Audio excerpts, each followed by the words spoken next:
Ahoj, jmenuji se Blanka Hudečková a spolu s mými kolegy z společnosti iPřijímačky jsme pro vás připravili aplikaci na přípravu na přijímací zkoušky. Věříme, že s touhle aplikací budou skutečně vaše děti připravené nejlépe, jak mohou, a to na něj nebereme jako frázi, vycházíme z toho, co skutečně děti potřebují vlastně z našich 8 let působení a také z toho, co vlastně po nás chtějí rodiče. Takže jsme udělali takovou aplikaci, která obsahuje všechno důležité vlastně pro tu přípravu, od teorie přes úlohy, přes testy na nečisto, přes komunikaci s lektory, až po statistiku vlastně toho, co to dítě umí a neumí. Teď jsme na hlavní stránce, na to se dostanete po kliknutí na www.přijímačkynanečisto.cz. Tady vlastně jenom shrnutí toho, pro koho ta aplikace je určená, je vlastně pro žáky 5., 7. a 9. tříd, ale můžou ji třeba zkoušet už děti v 6. a v 8. třídě, aby pak v tom roce, kdy dělají ty přijímací zkoušky, už byly klidnější, že vlastně většinou látky už zvládají. Vlastně najdete zde kompletní přehled látky k přijímacím zkouškám, tak, jak je vlastně CERMAT aktuálně pro ten daný rok jako uvádí. To znamená, nemusíte nikde hledat, co to dítě má nebo nemá umět, protože ta aplikace to bude vědět. Vlastně k celé téhle teorii jsou spousty úloh a u všech je návod k řešení. Takže i to vám může hodně pomoct. No a vlastně to, co jsem vlastně zmínila, vaše dítě vám neřekne, ano, dneska jsem pracovala dlouho a docela tomu rozumím, ale vlastně vy uvidíte, že třeba v pravopisu jdou mu íčka, ale nejde mu třeba SZ. To všechno vlastně vám potom nabídne ta naše statistika. My se na to za chviličku podíváme detailněji, jenom bych ještě zmínila, že máme soukromou facebookovou skupinu, kde vlastně naši lektoři radí rodičům třeba s řešením úloh a dalšími věcmi, dáváme tam důležité informace, to vám taky ukážu. A v ceně ještě jsou 3 originální testy, naše originální testy zkoušky na nečisto, které jsou hodně podobné těm, které jsou vlastně v CERMATu, nebo CERMAT je vlastně ta společnost, která připravuje testy k přijímacím zkouškám, ale jsou originální. Jeden ten test je přímo v aplikaci, kde máte pak i žebříček srovnání s ostatními. Další 2 testy můžete psát v našich učebnách, případně vám je zašleme domů, aby se to dítě také vyzkoušelo na papíře, jak vlastně pak bude u přijímacích zkoušek a v tom čase.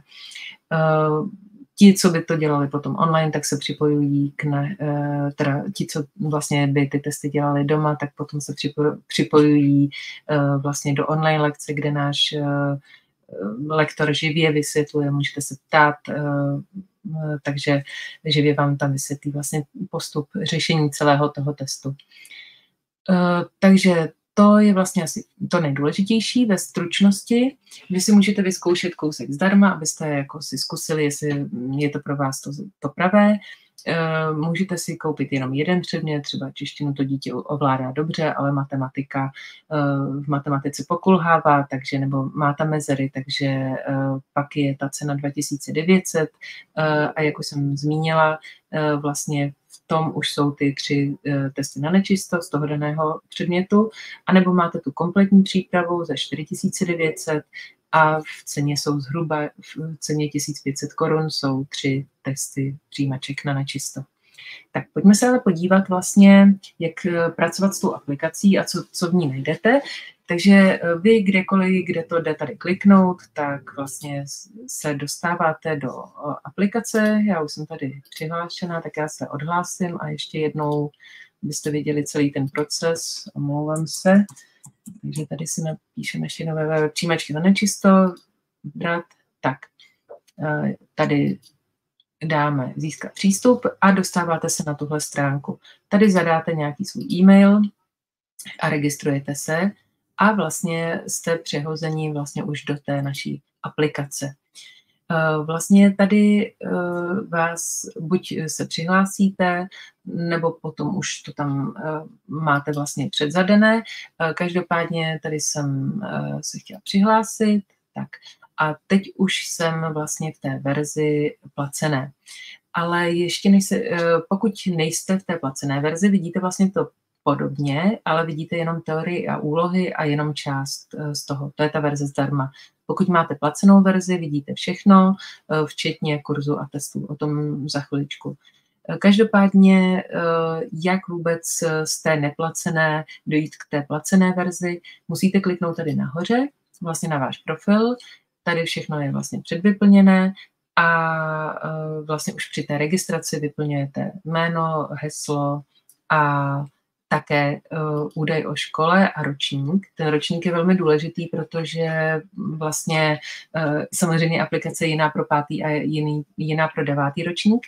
A vyplněte tam povinně i školu, ale jak vidíte, dá se potom tady upravit. Je to proto, že potom tady v žebříčku, který vychází z těch testů, si můžete vybrat také podle školy, na kterou chcete nastoupit a vlastně vidíte, jak pokud i další děti dělají aplikaci, které vlastně se hlásí na stejnou školu, tak vidíte, že například máte perfektní body oproti nim, anebo naopak, že máte málo. A pak je třeba možné uvažovat o tom, jestli opravdu je to vhodná škola pro naše dítě, případně, že je opravdu hodně potřeba přidat, aby jsme se dostali na úroveň těch ostatních dětí. Takže je to spíš takové vodítko pro ten výběr té školy. No a potom vlastně tady můžete dát členství.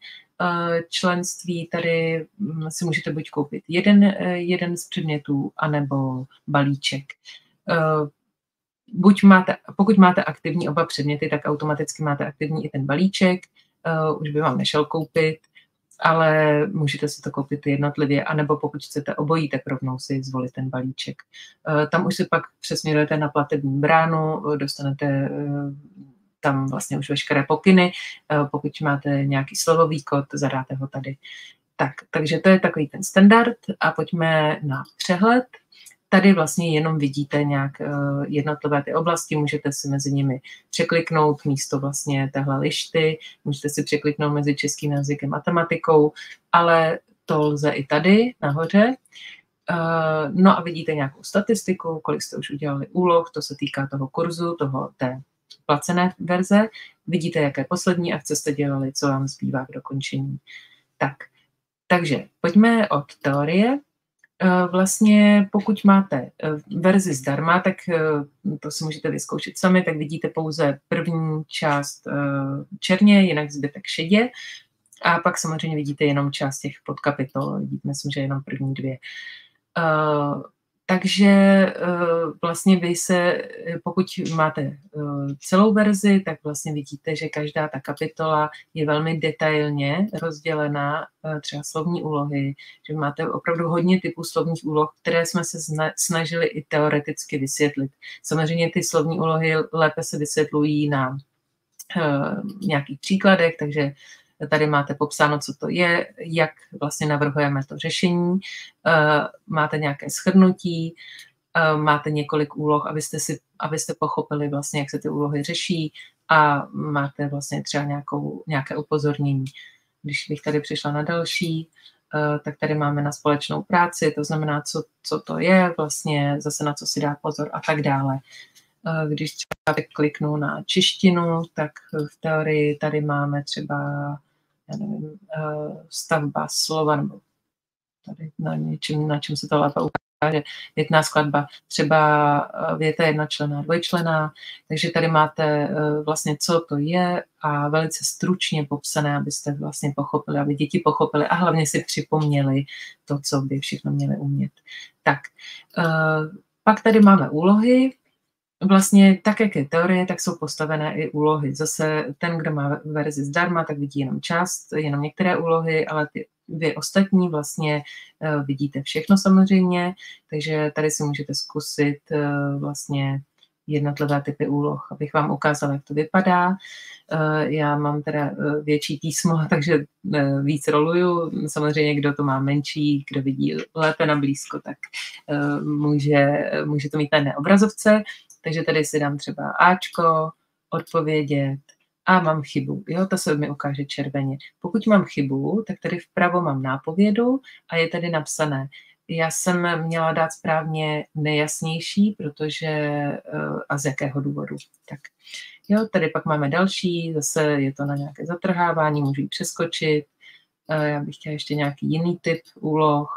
Jo, tady třeba máte úlohu, kde zase musíme vypisovat slova, jo, takže něco vypíšu, odpovím samozřejmě špatně, nápověda a zase máte tady jaká úloha, proč. Teda jaké slovo bylo chybně a proč. Můžeme mít taky variantu tady tu ano, ne, takže dáme třeba odpovědi ano, ano. Když nezadám všechny, tak vám to napíše, že ještě musíte všechny možnosti, tak a zase dám odpovědět, zase vidím, že tady mám chybu, takže zase bych měla vědět proč.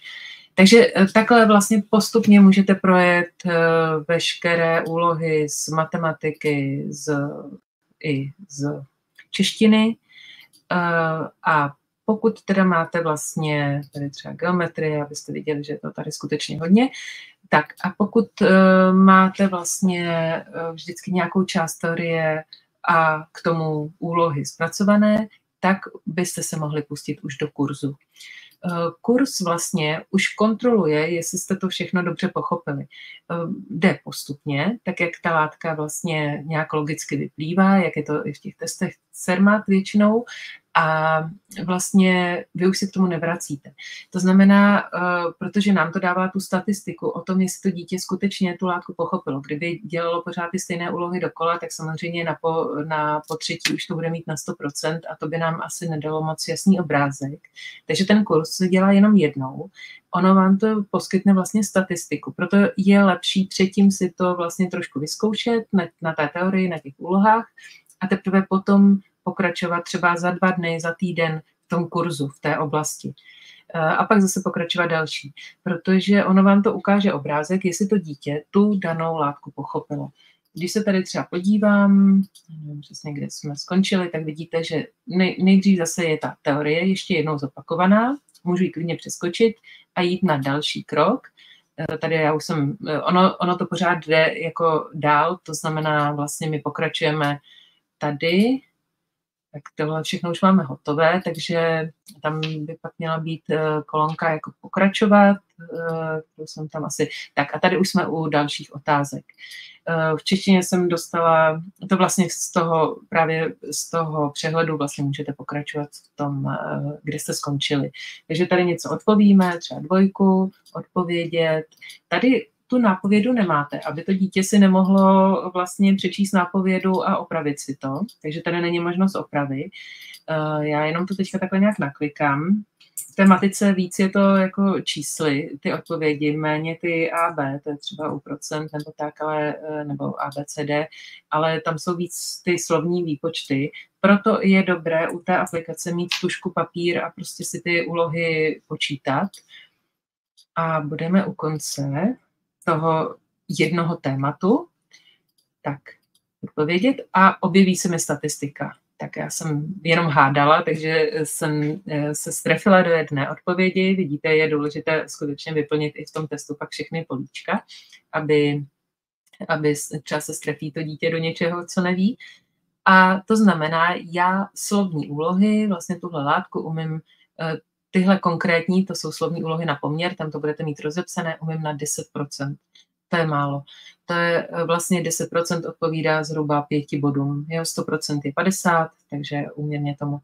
To znamená, vlastně je potřeba si hledat, vlastně vyzkoušet, jak u nás v té aplikaci, tak třeba i někde na Google si najít, anebo nám můžete napsat, aby jsme přidali do té aplikace další úlohy na poměr a my jednou za týden zhruba přidáváme nějaké nové úlohy, takže klidně se zaměříme na ty, o které si řeknete. Chceme ji dělat hlavně pro vás, chceme ji neustále vylepšovat tu aplikaci tak, aby pro dítě byla prostě co nejužitečnější.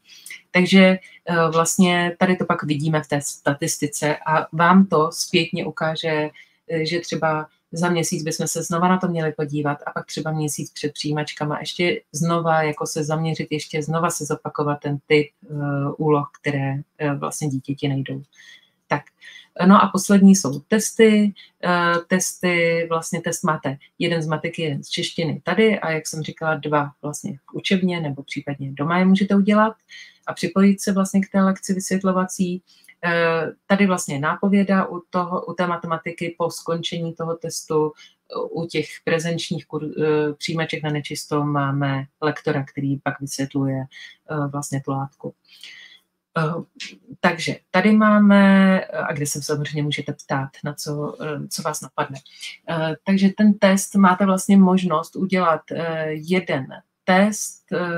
Tady jsem dělala nějaký jenom zkušební, takže vlastně zkusím začít znovu, abyste to viděli. Takže tady máme vlastně otázky. Je jich o něco víc než testech, protože my tady nemáme třeba 10.1, 10.2, ale máme to jako 10 a 11. Tak a samozřejmě je potřeba před prvním testem tam máte jako návod, jak s tím pracovat a taky to, že už vám běží vlastně tady časomíra. Vy vlastně od toho testu už byste neměli odcházet, nedá se zastavit, stejně jako by u standardních přijímacích zkoušek nemůžete odejít, vlastně nemůžete si zastavit čas a tak dále. Takže opravdu dělat, až když na to máte ten čas.